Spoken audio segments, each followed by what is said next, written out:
Good morning students, myself Swapnil from Samshakti Vidyaniketan Nalad.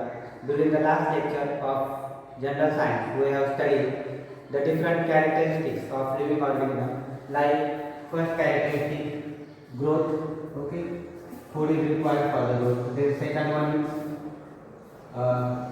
reproduction, okay, then excretion, then responsiveness,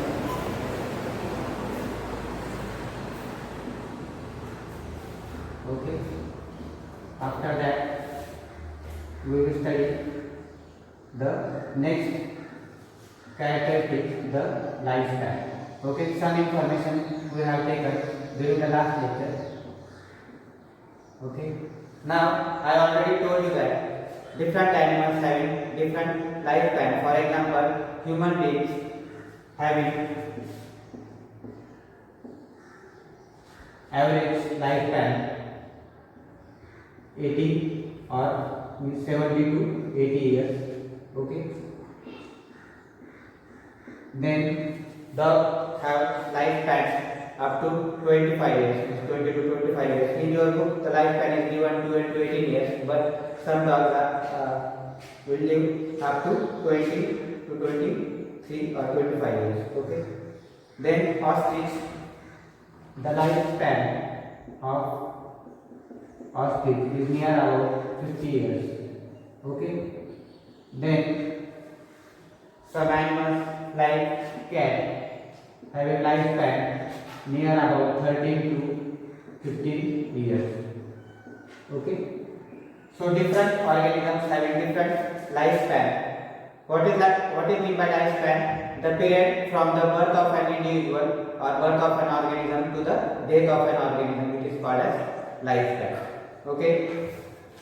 One interesting thing is given in the table, do you know, on page number 14. So there are two examples.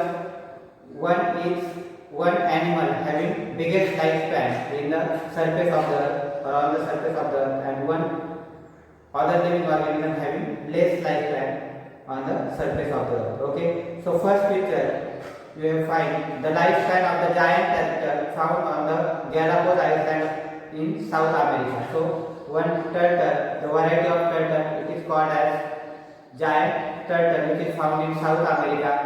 It having the lifespan near about 170 years, okay. So it is the animal which having the largest lifespan on the surface of the earth. It is giant turtle, which is found in the Galapagos Island in South America, which having the lifespan 170 years. And on the other hand, one fly, that is called as mayfly, which having the lifespan, very small lifespan, 1 hour to 24 hours, means 1 day, okay. So mayfly is one of the living organism on the surface of the earth, which having lifespan from 1 hour to 24 hours, means from 1 hour to 1 day, okay. And giant turtle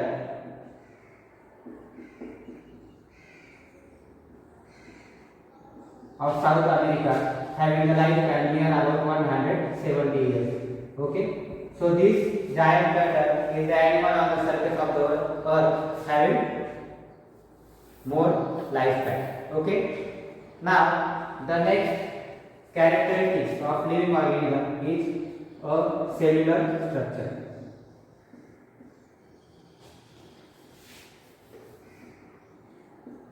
Cellular structure. Now, when you see the construction of the building, or you might have seen the construction of the honeycomb by the honeybees. On the last is the honeybees constructed the honeycomb. When you observe the intelligent shape of the honeycomb, it looks like the hexagonal structure, okay. So honeycomb is made up of such hexagonal cells, okay. So such type of cells are seen in the honeycomb. Understand? So, and you also see the construction of the building. For example, walls are constructed with the help of bricks. Okay, so such types of bricks are seen in the construction of the wall like this. Understand? So such type of structure is seen. So like this, our body is also made up of such type of structure. So each compartment, like a hexagonal cell of a honeycomb or one brick of the construction of the wall. Such structures are also seen in the body of living organisms. So such structures are called as cells. Okay?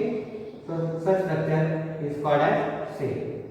Okay, so in all living organisms, the body is formed or body is produced with the help of such type of structure. It is called as cell. Living things are made up of small units called as cell. So cell is also called as structural and functional unit of life, because each and every living organism, whether it is microorganism or small organism or big organism, all organisms are made up of small units called as cells. Living things are made up of small units called as cells. All the actions and processes in the body of living things are brought about with the help of microscopic cells. So all the processes like we discussed earlier, like excretion, reproduction. Okay, so such type of all the processes are take place in the cells. Okay, cells of the body. Some living organisms are made up of only one cell. For example, amoeba.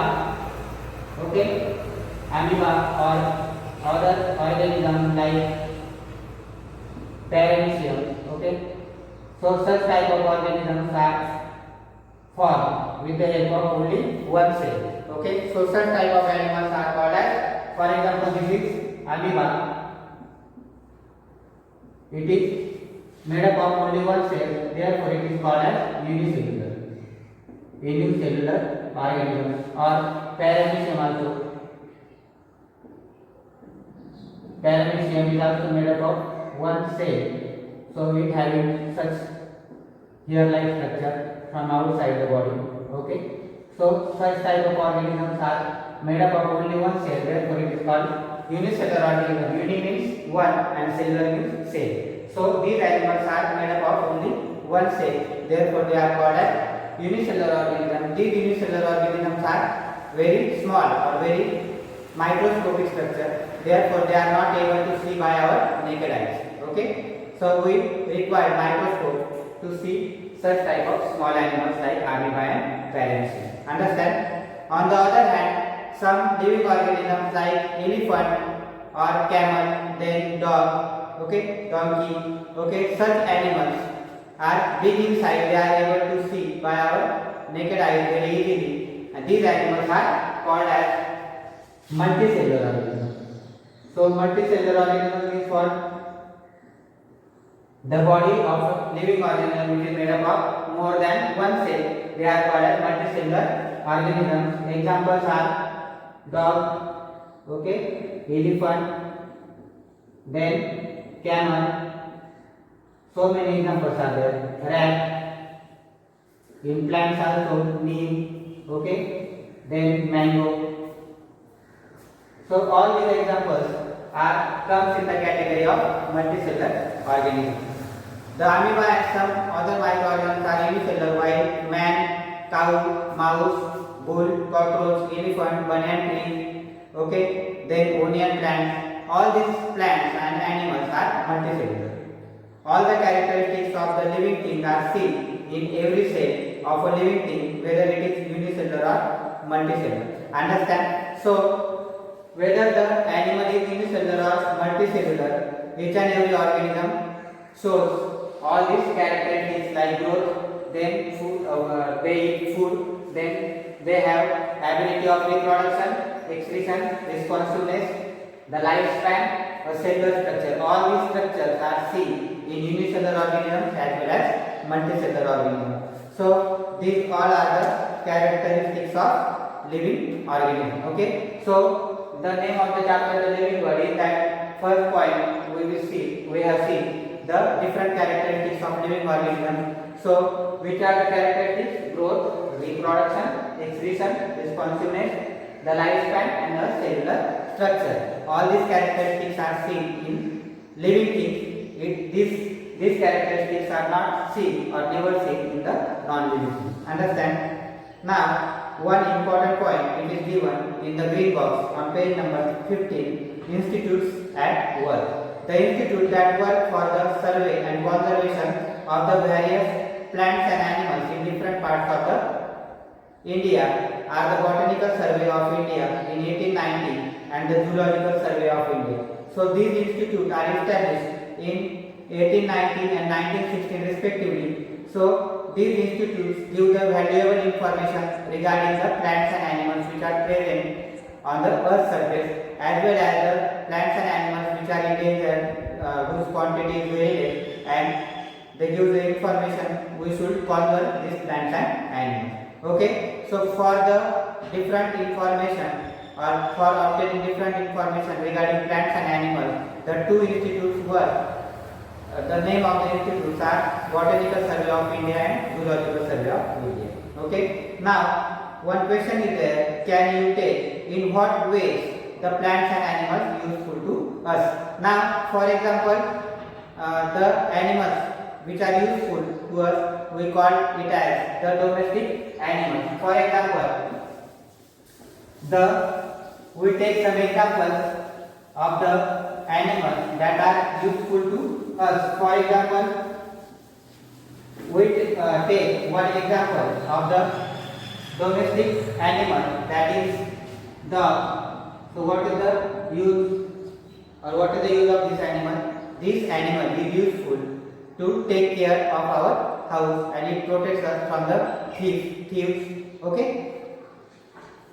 Then second animal, when we take the example cow. Okay, cow gives us milk. Okay, so cow is useful in the production of milk. Then buffalo is also useful for milk production. After that, bull. Okay, it is useful for agricultural practices. Okay, dog is useful for protection of house. Then cow and buffalo for milk production. Then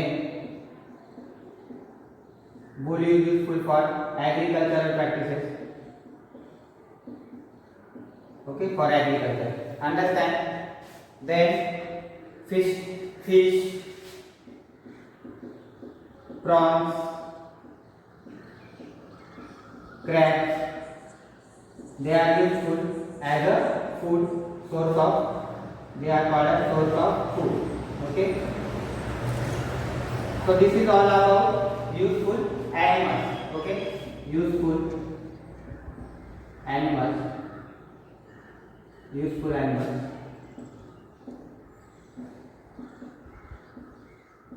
Okay, now useful plants. So the plants like tulsi, okay, then neem, after that adusa, okay, then adusa is also called as vasaka, okay, hirda, beheda, then asparagus. So these plants having medicinal importance. Okay. So these plants are used in the medicine. For example, we know that in Ayurveda or in Ayurvedic medicines, we use such type of plants: neem, tulsi, adusa, hirda, beheda, asparagus. Okay. Then some spices also. So these turmeric. Okay. So such type of plants are useful in the medicines. Therefore, for the medicinal purpose, these plants are useful to us. Okay. Then some plants like fenugreek means methi. Okay, fenugreek. After that, methi. Okay. Then some cucumber. So such plants are useful as they are the source of vegetables. Okay, vegetables means they are useful in food. Okay, after that mango, apple, such type of trees are useful for the fruits.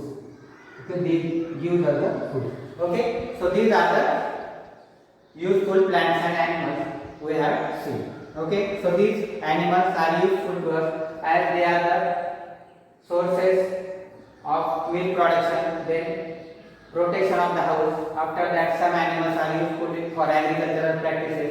Then some organisms like fish, prawns, crabs are useful for as a source of food. Some plants are useful in medicinal purpose, and some plants are useful as a food products. Okay, or vegetables and fruits they provide us. Okay, this is all about the useful organisms. Now next topic is the harmful living things. Okay, now we have seen the useful living organisms or useful plants and animals. Now we are going to discuss the next part of the topic, that is about the harmful organisms. Means as we know, the living organism, whether it is plants or animals, they are useful for us. Some organisms on the surface of the earth, they are harmful to us. Now we are going to see which plants and animals are harmful to us. Okay, so next part, harmful living things. Okay,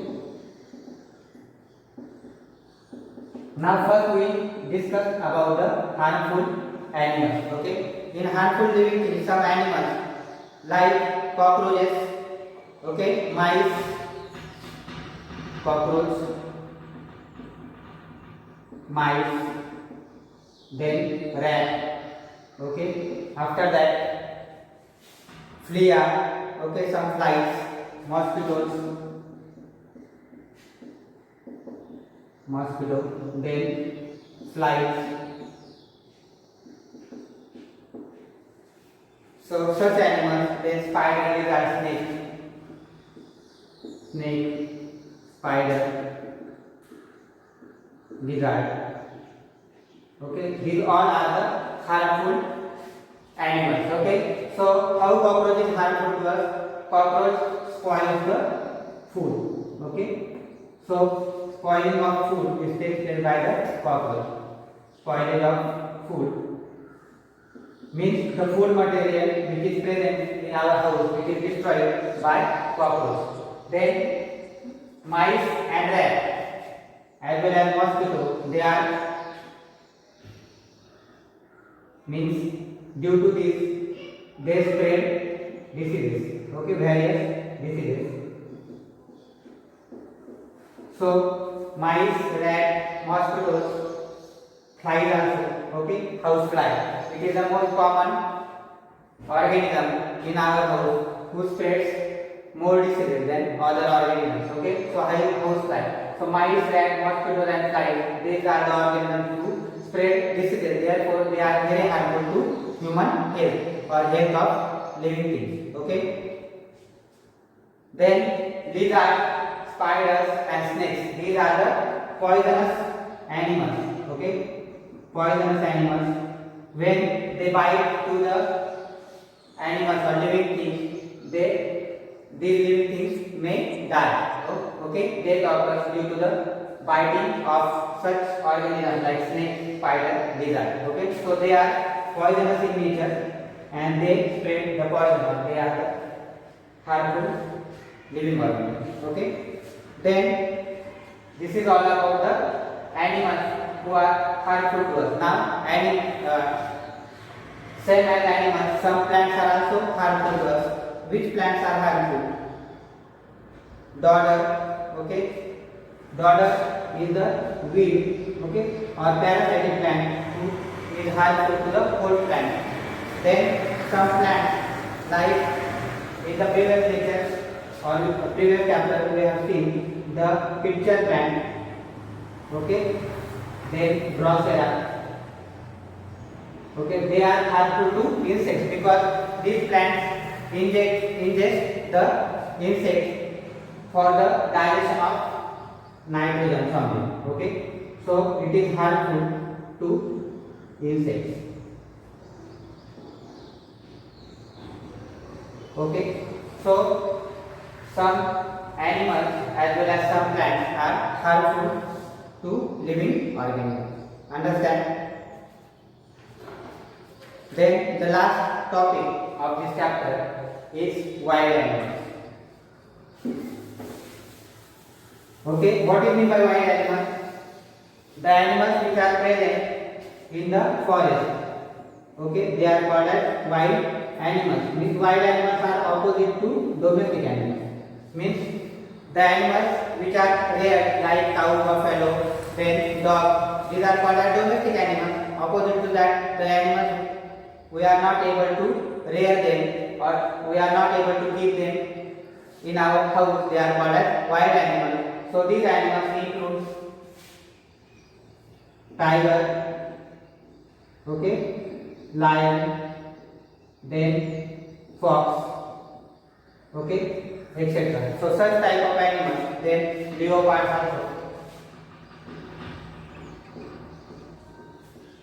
So such animals are called as wild animals, and these animals hunt the other organisms for their food.